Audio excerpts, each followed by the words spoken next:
দ্বিতীয়ত বলতে চাই, এই শ্রমিকদের উদ্দেশ্যেই সোনাহী নিপীড়িত, নির্যাতিত, বঞ্চিত, অবহেলিত ও বারবার প্রতারিত ঢাকা পোশাক প্রস্তুতকারী শ্রমিক বন্ধুগণ, আগামীতে ভালোভাবে বাঁচতে চাইলে করে তোলো নিজ নিজ এলাকায় শক্তিশালী সংগঠন, হোক না সংখ্যায় জনে জনে 5 জন।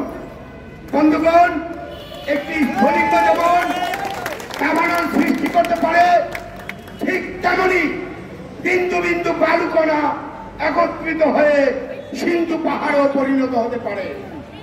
ছোট ছোট বালুকণা বিন্দু বিন্দু জল করে তোলে মহাদেশ, সাগর, অতল। বন্ধুগণ, আমাদের ঐক্যবদ্ধ হতে হবে এই কারণে যে আমরা দীর্ঘ 50 বছর যাবৎ এই সেক্টরে মহাজনী শাসন, শোষণ, নিপীড়ন, নির্যাতন, বৈষম্য এবং রাষ্ট্রীয় আমলাতান্ত্রিক জটিলতার করাল ক্রাশে আমরা নিষ্পেষিত হয়ে শ্রম দিয়েই যাচ্ছি, রাষ্ট্রের উন্নয়ন করে যাচ্ছি। কিন্তু পক্ষান্তরে আমরা যারা প্রস্তুত করি, উৎপাদন করি, এই উৎপাদনের কর্মীবৃন্দগণ বাংলাদেশে 85% বিভিন্ন সেক্টরের শ্রমিক কিন্তু তারাই বঞ্চিত হই যারা উৎপাদন করি।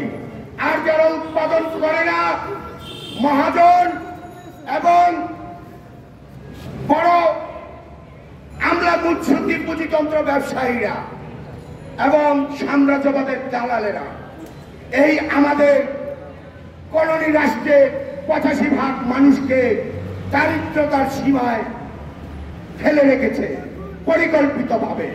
তাই আমি বলতে চাই, পাখিরা সব করে রব বিপ্লব, বিপ্লব। হাইরে আমাদের সোনার বাংলাদেশ, প্রতিদিন সকল শ্রমজীবী মানুষের যন্ত্রণার নাইকো কোনো শেষ। রাতে মশা, দিনে মাছি, বিত্তহীন চিত্ত নিয়ে আমরা দলিত অনার্যরা কোনো মতে বেঁচে আছি।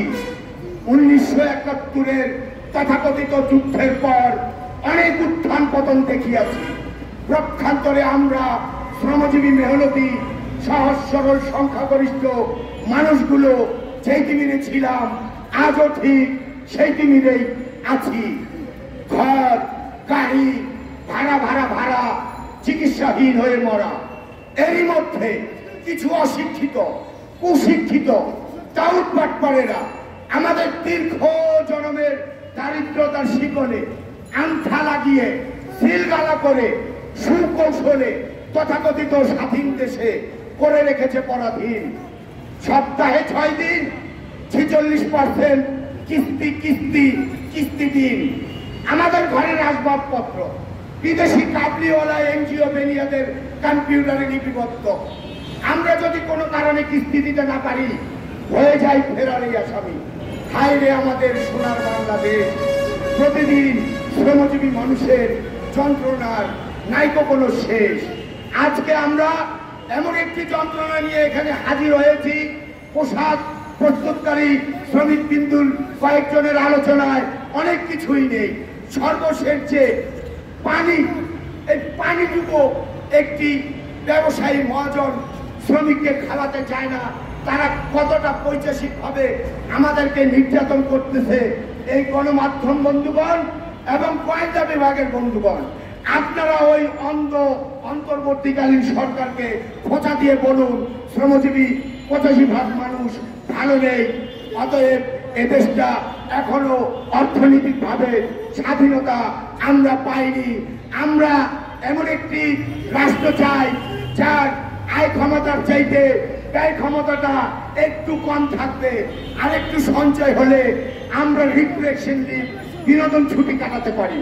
কিন্তু দেখা যাচ্ছে আমরা যেই সেক্টরে এই পোশাক প্রস্তুতকারী শ্রমিকদের মতো আমরাও সিএনজি চালাই, আমরা সকল শ্রমিকদের যে আয় ক্ষমতা তার চাইতে ব্যয় ক্ষমতাটা সব সময় ঊর্ধ্বগতিতে থাকে।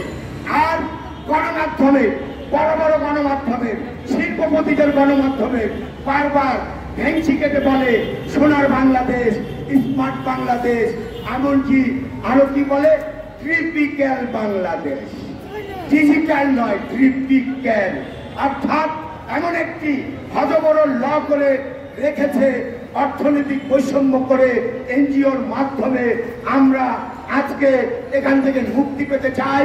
তাই মুক্তি পাওয়ার জন্য সকল শ্রমিকবৃন্দকে বলতে চাই, আসুন আমরা জীবনের বিনিময় হলেও আগামী দিনের শ্রমিকদের যেন ভাগ্যের পরিবর্তন হয় এমন একটি আন্দোলন সংগ্রাম গড়ে তুলি। বাংলাদেশ ট্রেড ইউনিয়ন সংঘের পতাকা তলে আমরা ঢাকা মহানগর সিএনজি অটো রিক্সা চালক ঐক্য পরিষদ আপনাদেরকে সবসময় সমর্থন, একাত্মতা ঘোষণা, যুদ্ধ লাগলে সতীর্থ হতেও দ্বিধাবোধ করব না। সবাইকে আমার সংগ্রামী লাল সালাম জানিয়ে আমি আমার প্রারম্ভিক বক্তব্য এখানে শেষ করছি। সকলকে ধন্যবাদ।